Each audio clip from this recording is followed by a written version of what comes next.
Yesterday, I raised the question about how we should think about things that seem to fall beyond the bounds of our human experience. Things like the existence of God, a transcendent realm, life after death, heaven and hell, the fate of the soul. How do we think about those things? There's no practical test, no scientific experiment, no form of verification that we can apply in this life anyway to be able to test out those things. And yet, either they're true or they're false. It's going to be one or it's going to be the other. Now, we know, of course, of a certain type of person that likes to call themselves an agnostic. And the agnostic position is, I don't know, and I'm not going to pretend like I do. Some agnostics go even further and say, I don't know, and therefore I don't care. Why should I care about things that I can't possibly know about? But think about it. Let's say that there is something that you don't know about. Is there or is there not a tiger in the next room? Well, the fact of it is that could really matter. If you find yourself in the next room, the tiger's going to eat you. So similarly, the fate of your soul after death, even if you have no rational way, no experiential way to find out, it doesn't mean it's insignificant. It doesn't mean that you shouldn't worry about it, because this is something that could actually determine the your ultimate and eternal course of things. So the agnostic position, while it seems rational in a certain way because it confines itself to what we can know, nevertheless creates a kind of incuriosity about basic questions of life. And these aren't just questions about the future, because they have a great deal to say even about the present. Consider questions like, why are we here? Is this life all there is? What happens when we die? Will we be reunited with our loved ones? I mean, these are questions that have pressed themselves on the minds of all thinking people, really almost from the dawn of time.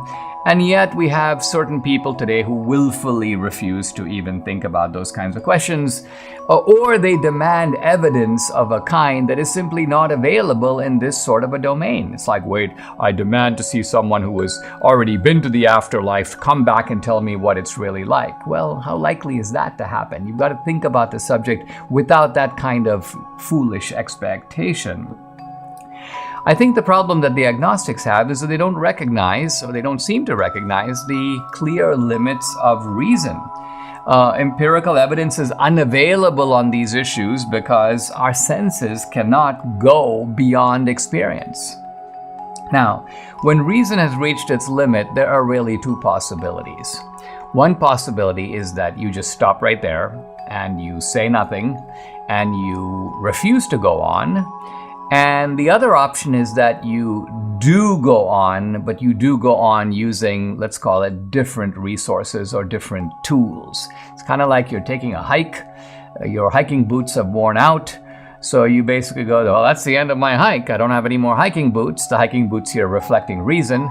Or you say, well, I don't have the hiking boots anymore, or I've reached a stream which I cannot cross in my hiking boots, but that doesn't mean the stream is uncrossable. It just has to be crossed a different way. Now, the philosopher Ludwig Wittgenstein was one of those guys who fully understood the limits of reason and basically came to the conclusion that because reason stops here, I should too, or philosophy should too. He says, beyond what we can assert by reason, we should assert nothing.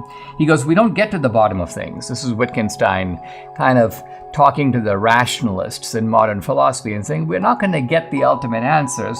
We reach a point where we can go no further, where we cannot ask further questions. And so if people would come to Wittgenstein and say, well, what comes after death? He would essentially look at you and he would not open his mouth. His point is, I don't know, so I won't say. And this is different, by the way, than the atheist, because the atheist goes, well, there's nothing comes after death, Dinesh. You're gonna disintegrate, you're gonna be in the ground, that's the end of it. No, Wittgenstein would say, you don't know that either. So the atheist is asserting something that they can't possibly know.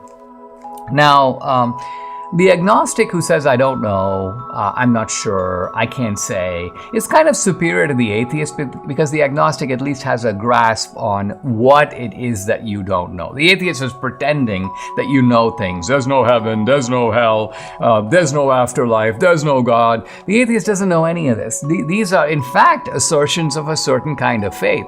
You could put it slightly differently. The atheist is saying, I wish there was no God. I wish there was no. It's wishful thinking on the part of the very accusation that the atheist launches against the believer. It's wishful thinking to believe in heaven. Well, my answer is it's wishful thinking for you to believe there's no hell.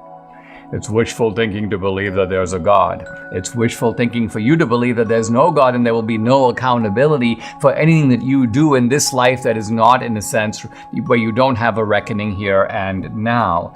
So the point here is that we need to find a path, and I'm going to argue in subsequent days, in fact starting next week, that there is a path to push forward from this seeming impasse where you've reached the limit of reason. There are important questions that just by virtue of being human, we can't fail to consider, and yet our reason doesn't seem to deliver the answers. Now, when we think about skeptics and agnostics and doubters, these are people who say, well, we don't really know, we're not sure that there is a God, and so we live in this kind of world of uncertainty and doubt. And the point I want to make is that we all live in that world.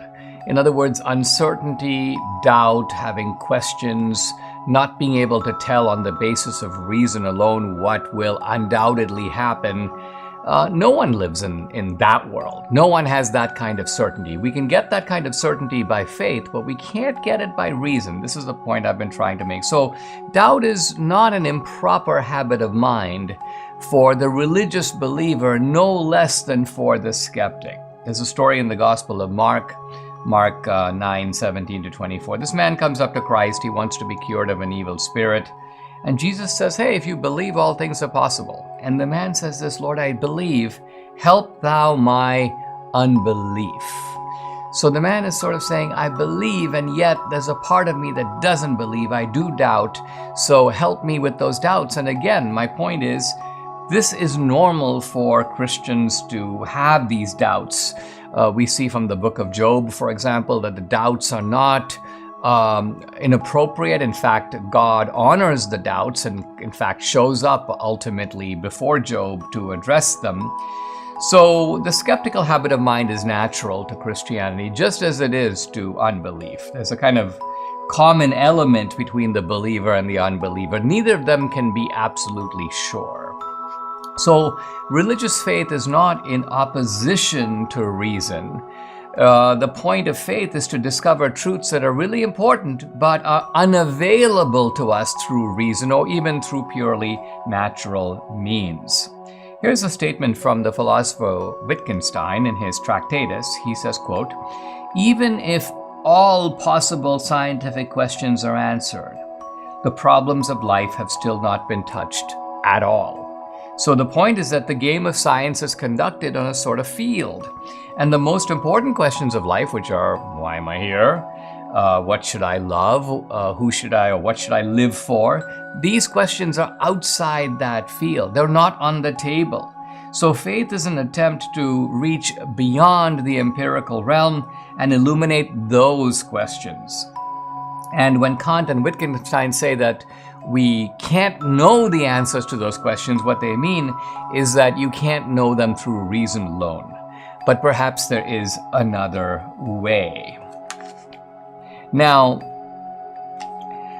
here's the philosopher Brian McGee. He says, listen, we are like soldiers besieging a castle. We have sought endlessly and in vain to find a way of penetrating its walls.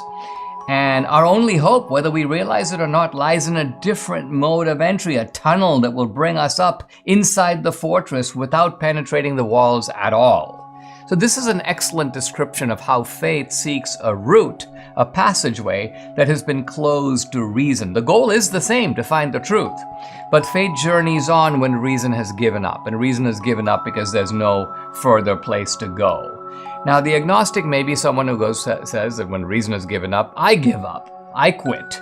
But the believer is like, no, I don't quit. Reason may have been exhausted, but I'm going to take up new tools, new maps, and I'm going to continue to go upward toward the summit. Now, the believer is hoping that revelation will expose truths that are otherwise hidden to reason. This is not, quote, blind faith. Rather, this is faith with your eyes wide open. The Christian relies on faith not to suppress his native powers, but to guide them so that he may see more clearly. Revelation here is expected to reactivate and guide our reason. Augustine had a memorable dictum where he said, "Believe and you will understand." Notice here that believe is a substitute for faith, and understand is a substitute for reason. Believe, have faith, and this faith itself will help you to understand. It will open the door to things that otherwise may be shut to you. Social critic Michael Novak, an old friend of mine who's now passed away, said, "Using reason is a little like using the naked eye, while putting on faith is like putting on perfectly calibrated glasses to capture otherwise invisible dimensions of reality." Now, this brings me to Pascal. Just a word about Pascal, because I'll be beginning my discussion of Pascal's wager tomorrow. Pascal was a world-class scientist, a world-class physicist, but he was also a world-class philosopher and theologian. He was a Renaissance man is perhaps the right phrase because of the amplitude, the great width of his interests. And he was a remarkable figure. And many of his ideas about God, about faith, including the wager, are in his book called The Pensée. If you don't have it, it's a really good resource. You can get it from Penguin Classics. It's like $6. So a book well worth having. I treasure it, and I've read The Pensée several times. So when we come back next time, we're going to pick up Pascal's famous wager, a bet. If you're going to bet on God or against God, Pascal gives you a reason for why you should always bet on God. Pascal's famous wager. This is a proof, but it's not a proof that God exists. It is a proof for why it is reasonable to believe in God. Those are two slightly separate things, the existence of God, and then, is it reasonable to believe, even if you don't know for sure? That's where Pascal is going, and his argument, partly because he narrows the scope of it, becomes all the more powerful for that reason. Now, Pascal begins with a simple postulate. It's kind of a Kantian postulate. Reason's final step, he writes, is to recognize that there are an infinite number of things which surpass it. So reason, to be reasonable, must recognize that there are things that go beyond reason. Now, in a bunch of his writings, Pascal makes a related point. He says, look, it's kind of fortunate for man that it's like that. It's fortunate for man that the highest truths are accessible through faith rather than reason. Now, why? Because faith is available to everyone. Think of it. If the only way to find out about God was through, let's say, a sophisticated deployment of reason, if you needed Einsteinian or Newtonian mental capacity to figure it out, then smarter people would have like the inside track and less intelligent people would be shut out. Pascal goes, that's not how God wants it. Getting into heaven shouldn't be like getting into Harvard. So God wants to have some people who are not PhDs in heaven.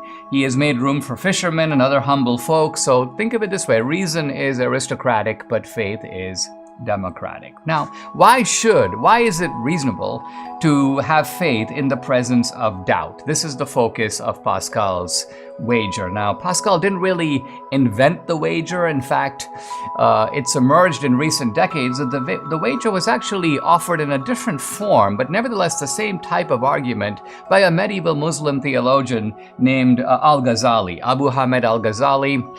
Al-Ghazali wrote a medieval work called The Alchemy of Happiness, and you find a kind of sketchy outline of this argument in there.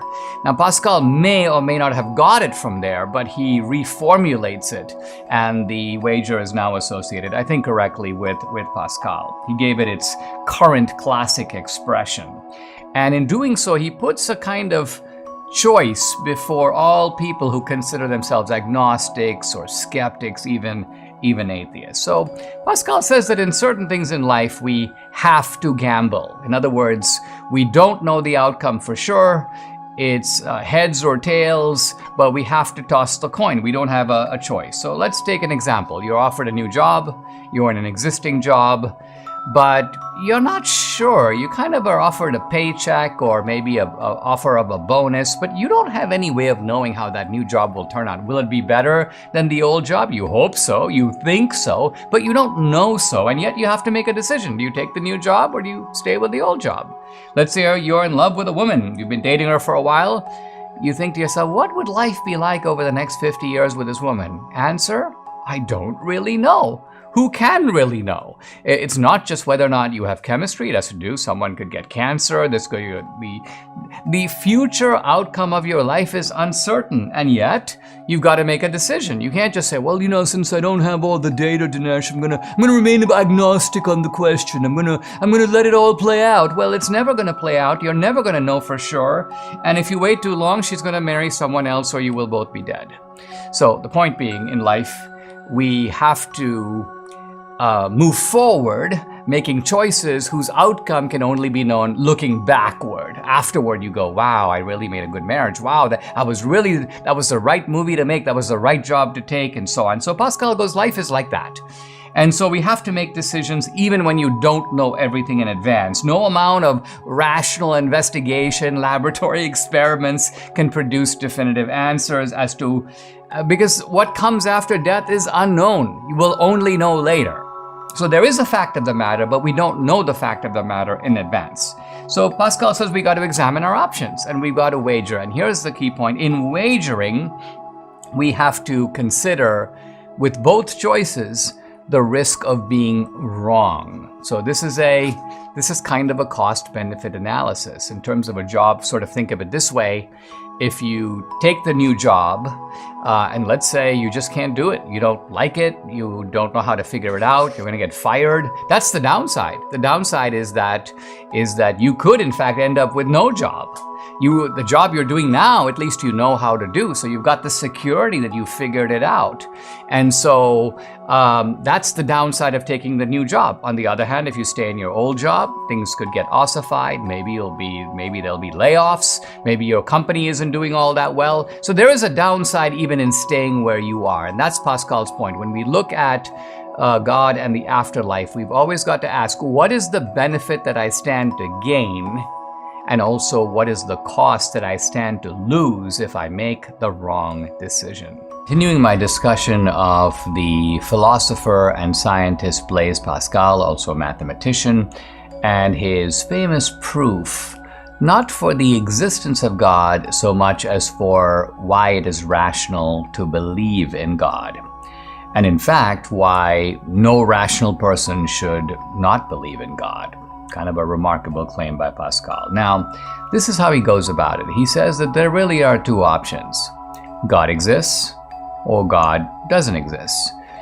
And when we think about the fact that we can't, using reason alone, know for sure which of these two options is correct, he goes, you got to look at the downside in each case. So he goes, let's say you have faith in God, and it turns out God doesn't exist. What's the downside? Well, the downside is nothing. You've committed, let's call it metaphysical error, but you're pretty much in the same spot as everybody else. There's no afterlife, there's no God. You were just wrong about an opinion that you had, and that's it. But, says Pascal, what if you reject God for your life?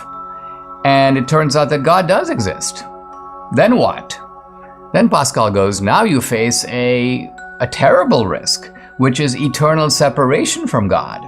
You have essentially canceled out your own eternal future prospects by taking a position that you were wrong when you couldn't afford to be wrong. Let's put it that way. So Pascal says, based on these two possible outcomes, it is much less risky. It is in fact infinitely less risky to have faith in God.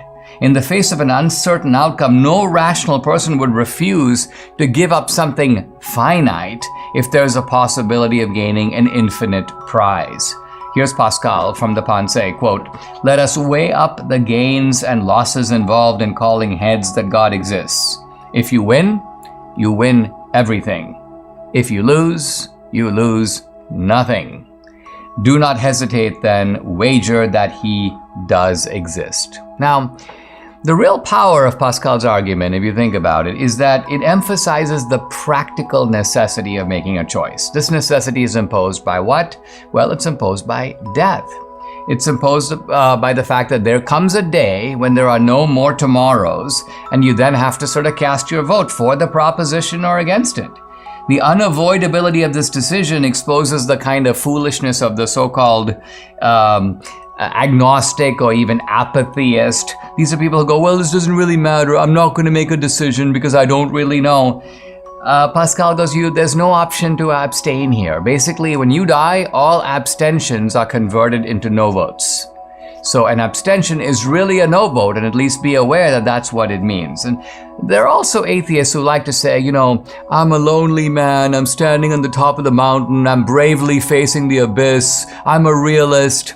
Well, Pascal says that big pose is only impressive if you know for a fact that it's an abyss. But let's say it's not an abyss. Let's say that you could be wrong. Let's say you're standing on a mountain and there are a couple of options, and now you recklessly say, I'm ready to face the abyss. Let's say, for example, you're in a room, and in the next room, there may or may not be a lion. And you go, I'm a brave man. I think I'm going to walk into that room because after all, I know there's a lion. You don't know that there may or may not be a lion in that room. And so given the fact that you don't know, this so-called pose that you're ready to face death, you're ready to be eaten, you're ready to face the abyss, you're going to be brave about it, is nothing more than a kind of play acting or even overacting. Now, this is really what Pascal shows. And the proof is limited in a sense because, as I say, it doesn't demonstrate independently God's existence, but it shows that in a condition of uncertainty or doubt or not knowing for sure, this is the rational way to go. But of course, it begs a question that I want to discuss, and I'll probably just touch on it now and get into it tomorrow, and that is, why does God hide himself from us? In other words, why are we in this condition where we don't know for sure? If God is a loving parent, well, our loving parents show up. They're right there. They're like they're unmistakably present. Even if they're wrong in the advice they give us, or even if they're wrong in the way that they discipline us, nevertheless, their presence is palpable. We have no doubt about it. Why do we have doubts about God? Why does he hide himself in this way? Why is he invisible to us in the first place? So here is the scientist Carl Sagan. He goes, God should have engraved his name or his presence on, or even engraved the 10 Commandments, he says, on the moon. So Sagan's point is, if God did that, you look at the moon, there's the 10 Commandments, people would be like, yeah, obviously there's a God. He wrote the 10 Commandments on the moon. So God should make himself more obvious. But Pascal offers a very interesting reason for what he calls the hiddenness of God. Basically, Pascal says this: maybe God wants to hide himself from those who have no desire to encounter him, while revealing himself to those whose hearts are open to him. So in other words, what Pascal is saying is God doesn't actually want to force himself on anybody. If God were to declare himself like beyond our ability to reject him, he would be kind of compelling us to believe, here I am, I'm God, I'm the Lord of the universe, you have to accept me, there's no other choice. But Pascal says that maybe God wants to be known not by everyone, but only by those who genuinely seek him. An argument, as I've emphasized, not definitively proving the existence of God, but in my opinion, definitively proving why it is reasonable and why it makes sense to believe in God. Now, Pascal, as I mentioned, having laid out this proof, basically showing that the risk of believing in God if he doesn't exist is negligible. The risk of not believing in God if he does exist is infinitely bad, and so no rational person should check that box.